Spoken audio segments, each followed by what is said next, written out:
kids, when you are training, when you're working out, just pay attention to the details. The details are the separator. They separate everything. Even if it's your day off from basketball, watch film, do your push-ups, like do something to get better. And if you keep that mentality, it'll help you in basketball, but it'll help you in life. Like the work ethic, the discipline, those things matter. And that's the thing that separates. We all know talented people that didn't make it where they wanted to go. We all see people in LA Fitness, or man, he had a game, what happened? But the discipline, the work ethic, the character, giving your word, keeping it, looking somebody in the eye, like all those things, that goes to life.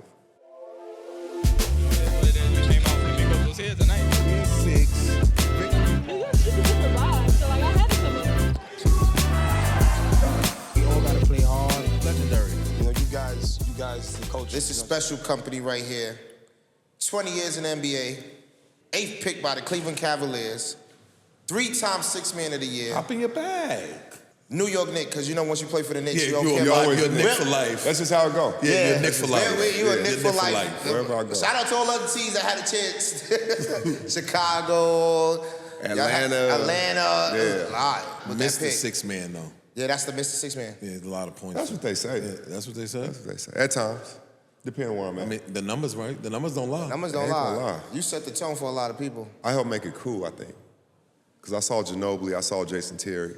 But I thought, like, kids in our community, for real, we always look like down on somebody come off the bench. But then people became like, oh, no, I'm good. Go ahead. I'm on my Maul C. I'm on my Crawford. And that's really cool when you get that kind of effect. And I see it now, especially being in the gyms. And kids, 14, 15, never seen me play for real, but I'm a six man because I'm like, oh, that's dope. So that effect, I never knew it would have. Six man is special because you're really the first, and you're playing starter minutes. Yeah. So it's not like that role is bad. Like, yo, 6 man, no, I'm still playing 30 plus starter minutes. So the way I looked at it was like if we on concert and we on tour and we different acts going on tour, right? Let's say y'all the Wu-Tang, and then here's 50. I was like, yeah, y'all starting the show, but then here comes Jay. Yeah.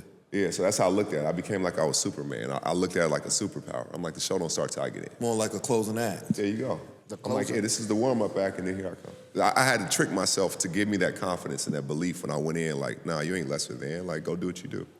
The message a lot of coaches like to tell players is not who starts, it's who finishes. It's who finishes. And you finished a lot of games, and you made an impact on a lot of players. A lot of people look up to you. How was that feeling knowing that you went into the NBA? You probably didn't even have an EYBL at that time. Nah. It was like Nike camp then. Yeah. I remember I was at Nike camp. It was me and Wani Wagner. We were the backcourt. And Yao Ming could just come over to the stage, and everybody like, who's gonna dunk on him first? Who's gonna, a big dude, but like this is such an unbelievable platform for them. And what they don't understand is like high school is where it's still pure. Mm-hmm. I played in the NBA 20 years. I used to dream about the NBA in high school, but high school was like, that was where my imagination came from. And I dreamed about the future, and it was still pure. You weren't even taking showers after the game. You're rushing, throw your sweats on, and go see your people in the crowd and go out to get a pizza or whatever. So they got to really enjoy this, and what Nike's done with this platform is second to none. I always like to go to the roots.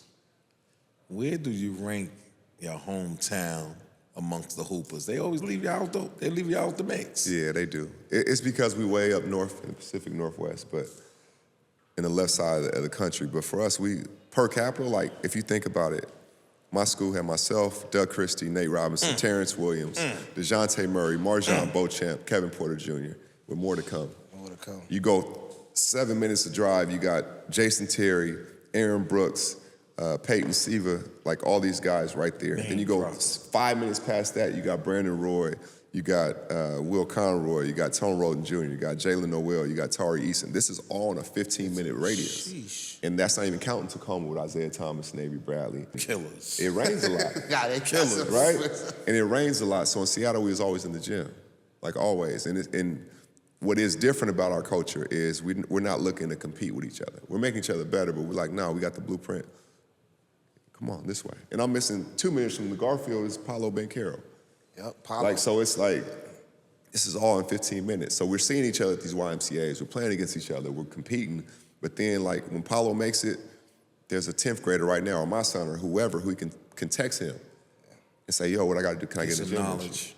And that wisdom and that knowledge is the most important thing. Seeing your son go through this phase, EYBL, How was that for you? It's dope. It's the dopest thing because when we're working out, I'm like, nah, somebody's gonna be grabbing you right here. Somebody's gonna be holding you right here. And now it'll resonate differently. Oh, that's what he was talking about. When we played Georgia Stars, dude was all that. You're like, okay, so now I gotta work on that. So now it's just not dad talking. It's like you're going through the process. But he played up, and I thought he held his own. The first session, he led the whole thing in efficiency and scoring. And then each session, I saw him get better and better. You know, our era, we were never trying to play down. We were trying to play up. Yep. That's what I did. So then when you go with your grade, it's like a cheat code. Like, this is it. Yeah. So I'm always playing a long game. I think long term, but I take it day by day. And this is part of the process. I don't want to skip no steps. So I'm looking so far down the road that it'll be beautiful when it's done. What's the difference between him hooping now and when you was hooping, besides the cameras? Because it's cameras following That's him what I was around. about to say. Like, cameras is You following can't him make around no all mistakes. day. The cameras is watching. Nobody even knew my name until I was 16 locally. Like I was on my mixtape circuit at 16. I'm going from who's the best player in here. I'm going from gym to gym locally, and I'm trying to chop their head off. And then that took a buzz. Like, you seen him, you seen Maul, you seen. And then that grew, and I played in the pro-am. That's mine. Used to be Doug Christie's. Yeah. And then I played in that, average 30. Then I started playing with the Sonics at 16. So my name was growing locally before it went anywhere. And you had to come see it because it wasn't social media. Yep. So that's what's really different. Now, I mean, we go to games and stuff, and some of the best players in the NBA, man, I've been watching you got game. Or 2 Chainz at All-Star, man, I'm watching everything you're doing. Like, so that's just, it's such a different world, but he handles it well, and he handles it beautifully. And I told him before we got into space, like, I don't care if somebody says you're the best, you're the worst, just stay with tunnel vision and long term. Just keep working. The work will be undefeated in the end.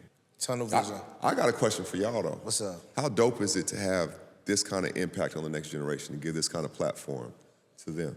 It's an honor because it's a lot of people that dreamed about doing this. Like, Right. we in a space with Jamal Crawford. We watching you on TV. Now we got the future kids, like these high school kids. One of them gonna be on our show, and they gonna be Ain't no where doubt. you was at in the NBA. Ain't And no we can doubt. say this platform, we had them on there. It's like a legacy in these kids' life, so I feel like For it's an sure. honor for this one. For sure. I ain't gonna lie, Jay. We just I'm going with the flow.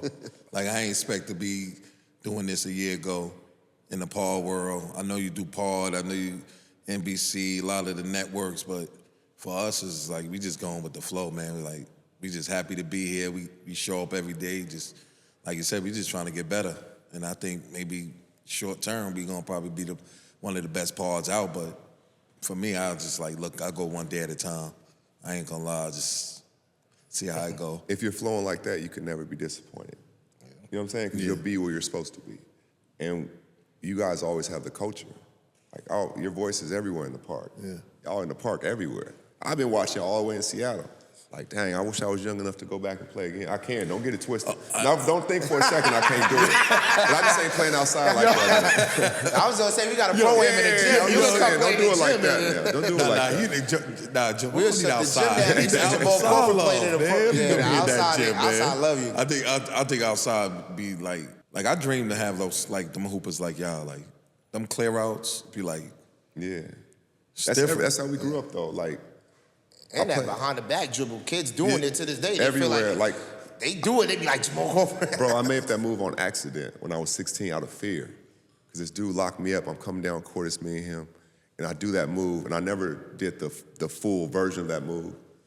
But I did that move. I didn't do it in the NBA. I was saving it if I ever made All-Star. I didn't make it. But I did that move, and dude went way over there. And now to know that that move is on video games, like that move will outlive me. And it just came from imagination. And I think sometimes that's what's missing. No disrespect to trainers whatsoever, it's needed. But I think sometimes we gotta let kids just go out there by themselves and just let them dribble and let them Freelance shoot a little bit, and yeah. see what they can come up with. And then you're gonna see their love because there's not a trainer rebounding for them. You gotta chase your own rebound. It's not comfortable all the time. And that for me was what drove me, and I think that's why I resonated with culture, because it felt like I was representing them. I was representing that same kid I just seen on the playground. When I was with the Knicks, I would go to the playground the day before or after the game and say, what move y'all want me to do next time? And I would do it. And they're looking like, man, they felt like they was playing. You know how they play 2K and you could be like, man, I'm doing it. They felt like they were doing it in real time, in real life. You know what I'm saying? So that's why that always is so important to me, and it's so authentic. And I think that's why, humbly, why I get so much love everywhere is because I give it, but because I'm representing the people. Because a lot of these kids here, they probably ain't see you play. But you walking through these hallways and they saying, that's Jamal Crawford, that's Jamal Crawford. And that's where the power of social media. Yeah. You know what I'm saying? So those things live on forever. And I promise you, everybody's like, man, when you get Instagram, you're gonna have 1 million followers quick because they were always posting something. Yeah. And I was the last to Instagram probably. I was the last with iPhone. So for me, it was like, it's dope to know the impact on this next generation. Like I've been in the gym with AJ. You know, I've been in the gym with Wemby. I've been in the gym with Michael Jordan. Yep. So who can cover that kind of ground? Like that's You got to balance. You got to balance. yeah, you got and that's best of 30 both years, worlds. right? Like that's crazy. You had Magic Mel, because, you know, we in New York. In the gym with him, that's my guy. Yeah. He making sure he practice all that. So the knowledge you give back to the youth, I feel like it's very special and it's needed. And I needed it, and Doug Christie and Gary Payton did it for me, and I knew what it did for me. Like that match, it made a fire. I'm like, if they did that for me, I'm gonna do that for every kid I can, whether I know them or not. There's kids all over the world. I have them send me film, I break down their film, I give them advice, whatever it is. I may not ever meet them in person, but I know what it did for me, so that's why it's important. But that's the difference with you, Jay. Like, this is natural. Like, we ain't had to hit no manager. Yo, can we get Jamal Crawford? Like, yo, just stopped you. Yo, we want to get you on the par. Like, and it's natural. Like, we just want to do our show natural. So when the audience see it, it's raw and cut and it's natural. We ain't faking, cutting no corners. We have to speak to 12 managers. He only got 2 minutes for us on the show. And that's the whole purpose of the building this platform, just to give knowledge to the kids. Also crack jokes, have fun, but just try to give knowledge to the kids and let kids know, like, you could be the one sitting next to us. You could be us. Kids, when you are training, when you're working out, just pay attention to the details. The details are the separator. They separate everything. Even if it's your day off from basketball, watch film, do your push-ups, like do something to get better. And if you keep that mentality, it'll help you in basketball, but it'll help you in life. Like the work ethic, the discipline, those things matter. And that's the thing that separates. We all know talented people that didn't make it where they wanted to go. We all see people in LA Fitness, or man, he had a game, what happened? But the discipline, the work ethic, the character, giving your word, keeping it, looking somebody in the eye, like all those things, that goes to life. That's 20 years of the NBA talking to y'all. I ain't got nothing else. Yeah. Attention to detail. I want to go learn. I can't give y'all all the jewels, so baseline banter. You detailed though. You detail. I see how you put your shoes on. The laces are just perfectly unlaced. Like those are details. Yeah, I make sure you gotta present yourself correctly. Yeah. If I'd have came up to you looking sloppy and be like, yeah, come on, you probably look. But I would accept you as you are because that's you, right? We can't. Everybody got their flaws, but this platform is gonna be one of the biggest because, like you said, it's authentic. Yeah. It's not gimmicks. It's not, and we're gonna have fun, but there's always gonna be a message. And even within the fun, as long as the kids don't miss the message, it's gonna be great. Baseline banter. Baseline banter, y'all. I got nothing else to say. I ain't got nothing to say. We can't follow about it, go with that kind of information. Oh,